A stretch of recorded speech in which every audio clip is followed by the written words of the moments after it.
Hello everybody, today's Tuesday, and that means another TTTOTT. This might be a little bit long. Stick with it. Okay. So the shove it is easy enough to understand. When you come up, it rotates 180 and your body stays still. So when you come up, it turns 180 and you don't move. Yeah. So it's basically the ollie, but with a 180 in it. What you want to make sure is that your foot is nice in this little pocket. See this little concave thing right here? Anyways, you put it angled as opposed to the ollie where it's straight. The shove it, you want it to be angled because when you pop sideways, that will already get it about 45. This motion of popping this way, you need to do that in order to shove it. So the motion of it is all with your back foot. You can help with your front foot a little bit if you want, but the motion is mostly with your back foot of actually spinning the board. Tilt your foot down just on your toe, kind of go like this, do a little tap, like that, and drag your foot back slightly, but not like your whole leg, just like the lower part of your foot, like this, like that. So it looks like this, okay? And see how my front foot just kind of lifted up and got out of the way? You can help it if you need to by throwing it this way, like this, but then you might over-rotate, and plus your foot won't be there to catch it when it stops. So you won't have anything to catch it with. So yeah, I think that's pretty much it for the shove it. Just practice a lot and you'll eventually get it down. You can do more shove-its, so like instead of doing one, you can do two, which is called a 360 shove-it because it spins 360 degrees. Now I will show you some examples.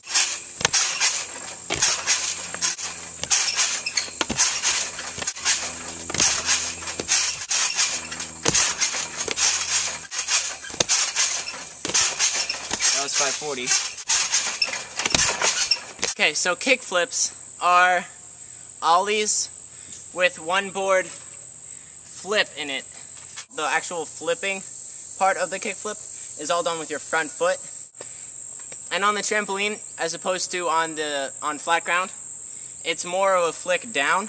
You can flick down on flat ground, but it's a lot easier to just flick straight off. But if you flick straight off on the trampoline, what's going to happen is it's going to catch the tail, or catch the nose, like this concave part, and it's either going to go this way and either turn into some sort of a varial or something, or it's going to come up like this and you're going to kick it down and it's going to pop up like this. And I've done that quite a few times, especially with multiple flips. What you want to do is see how my foot is angled like this, and my back foot is straight because there's no rotations like this. There's none of that.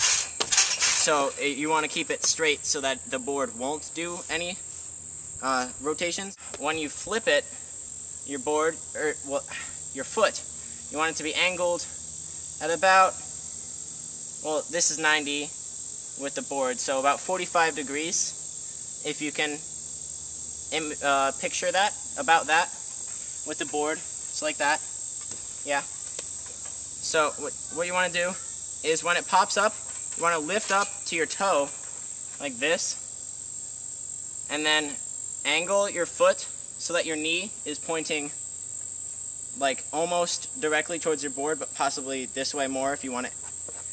And you want to get your foot, say the board isn't going to come up this much. Hopefully it shouldn't, but for a better representation, you push. You want to kind of push down on the board, especially on the trampoline. Okay, push down so that by the time your foot leaves the board, it's usually already halfway flipped. And then you want to bring your foot back up to bring your knees up to your chest, and your foot will naturally come with your knee and lift up so that your board has time to spin underneath it. And by spin, I mean flip, naturally. Yeah, so, and then when you see grip tape again, push down with both your feet and try to, well, catch it as best you can on the bolts, because that'll, you know, make a better landing. If you want to ask any questions or anything, leave it in the comments, and if you have anything that I feel needs addressing to everybody, I will make a part 2 for just kickflips, and it probably won't be uploaded on a Tuesday because that would be crazy, yeah, but I'll put an extended kickflip edition, I guess, to this episode. I'll do a couple examples for you, and I guess I might do a couple variations, because you can do, obviously, double kickflips where it flips twice. Obviously, then triple kickflips also, where it flip 3 times. I'm not going to do it. I guess you could do quadruples and quintuples, but only a couple people have done quintuples. I've done a quadruple a couple times, but never a quintuple. But okay, and you can do variations of the kickflip with also a shove-it or 2 added in either direction. You can do a varial kickflip, which is 1 shove-it and 1 kickflip. A hard flip, which is 1 frontside shove-it and 1 kickflip. You could do a nightmare flip, which is unshove-it and 2 kickflips. You can do a tray flip, which is 2 shove-its and 1 kickflip. And you can do 540 flip, which is 3 and 1, and then 720 flip, or 540 double, 540 triple. I've done those. Those are fun. Okay, so yeah, you can do any number of tricks added on to the kickflip, and that's why the kickflip is the hardest to learn, but the best to learn, because it opens up so many doors to other tricks that you need to be able to flip the board to be able to do. So, examples, yes, okay, let's do it. Ah, first try, that was perfect. Okay, cool.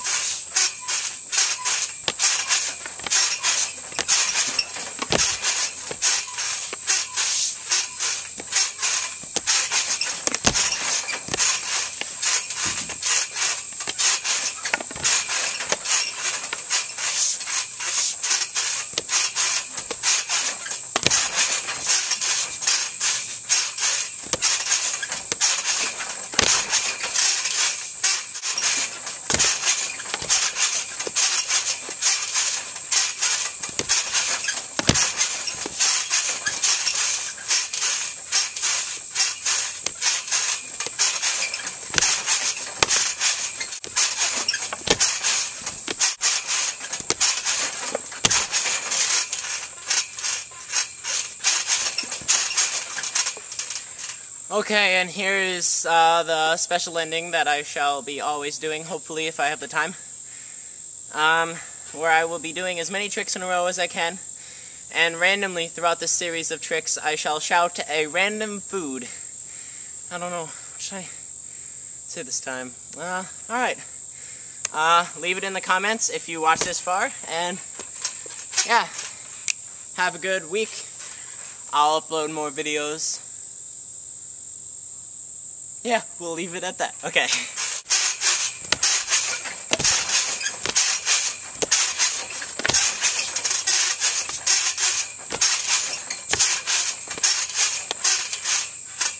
French fries, okay.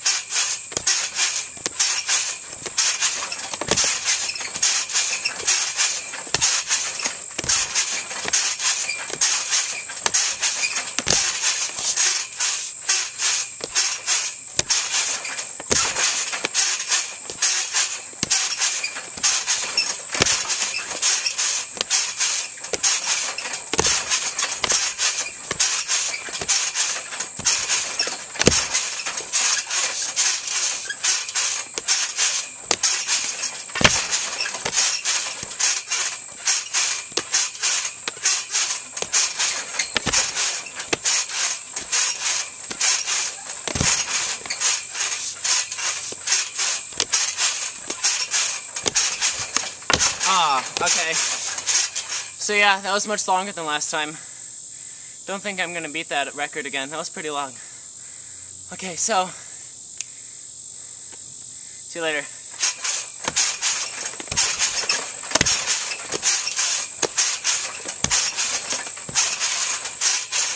Woo! First take, what up, bitches?